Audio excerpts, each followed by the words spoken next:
নিয়মিত একটি দোয়া 7 বার যদি পড়তে পারেন আর এই কোরআনের দোয়াটি আয়াতটি বেশি বেশি করে পাঠ করলে সর্বপ্রকার রোগ ব্যাধি, সর্বপ্রকার পেরেশানি, অভাব অনটন, জাদু জিন্নাত, হিংসা, শত্রু থেকে রক্ষা পাবেন, মুক্তি পাবেন, বাঁচবেন, হেফাজতে থাকবেন।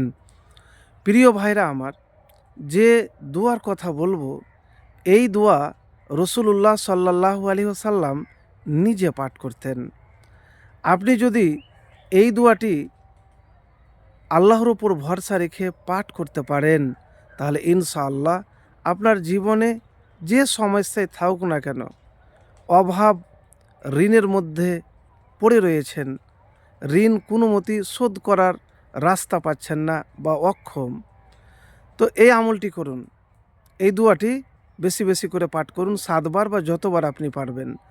আল্লাহুম্মা ইন্নি আউযুবিকা মিনাল হাম্মি ওয়াল হাজানি ওয়াল আজ্জি ওয়াল কাসালি ওয়াল বুখলি ওয়াল জুবনি ওয়া জালা ইদ্দাইনি ওয়া গালাবাতির রিজাল। হে আল্লাহ, আমি তোমার কাছে এসব বিষয়ে আশ্রয় চাই। দুর্দশা, দুশ্চিন্তা, অক্ষমতা, অলসতা, ভীরতা, কৃপণতা, ঋণের বোঝা, লোকজনের কাছে পরাজয় বরণ করা থেকে। বুখারী শরীফ 2893 নম্বর হাদিস। একজন সাহাবী আবু উমামা আনসারী রাদিয়াল্লাহু তাআলা আনহু মসজিদে বসে আছেন। আল্লাহ রসুল সাল্লাল্লাহু আলাইহি সাল্লাম তাকে বললেন, কী ব্যাপার, তোমাকে কিছুদিন থেকে দেখছি যে তুমি মসজিদে বসে আছো। কইছে, রসুল সাল্লাল্লাহু আলাইহি সাল্লাম, আমি খুব দুশ্চিন্তাতে আছি, আমার অভাব দূর হয় না। রসুলুল্লাহ সাল্লাল্লাহু আলাইহি সাল্লাম এই দোয়াটি তাকে শিখিয়ে দিলেন। কিছুদিনের মধ্যেই তার অভাব অনটন, দুশ্চিন্তা, পেরেশানি সব দূর হয়ে গেল।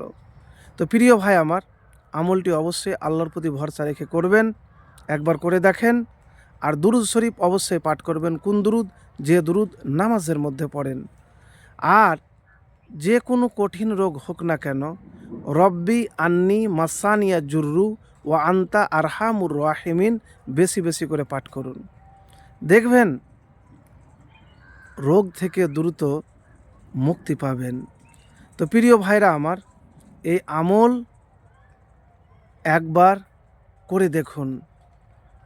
প্রিয় ভাই আমার, এই দোয়া আর এই কোরআনের আয়াত পাঠ করতে গেলে সকল প্রকার রোগ ব্যাধি সমস্যা অভাব অনটন থেকে মুক্তি পাবেন।